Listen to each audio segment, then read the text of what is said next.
आप शब्दों के सम्मोहन के बारे में जानते हैं? शब्दों के सम्मोहन के बारे में कई लोगों ने जीवन बर्बाद कर दिया। अपने बचपन में जो स्किल्स थी उनके पास में वो खो दी।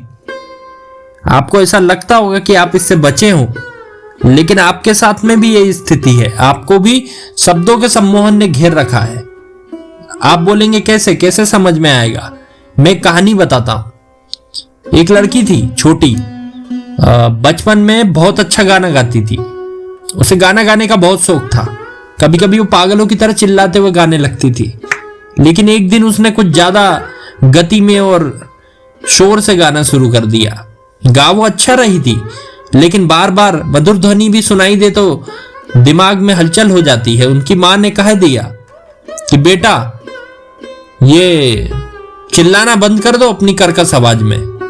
बेटी शांत होकर बैठ गई, उसके दिमाग में चला गया। अब दूसरे दिन जब स्कूल गई तो वहां पर भी किसी कारण से टीचर ने क्लास में गाना रुकवा दिया। तो उसे लगा कि मेरे इस कर्कश आवाज के कारण ही गाना रुका गया है। उसके बाद में गाना जब उनका प्रोग्राम था 2-3 दिन बाद वो भी कैंसिल हो गया। हालांकि उसके कारण दूसरे थे, पर उस लड़की ने जानना नहीं चाहा, उसने समझना ही नहीं चाहा। उसने मान लिया कि मेरी आवाज खराब है, और जब उस लड़की को कहा जाता तो वो मना कर देती।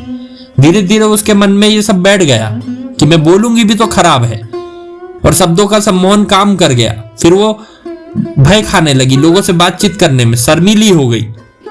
ऐसे ही आपके साथ में भी कोई स्थिति हुई होगी, आपने ध्यान नहीं दिया होगा। आप ध्यान दे के देखना, आपको पता चलेगा कि आपने अपने बचपन का जो एक आशीर्वाद था, गॉड गिफ्टेड कुछ चीज थी, उसको खो दिया। सिर्फ लोगों के बोलने के कारण, लोगों की अवधारणा के कारण आपने खुद को भुला दिया।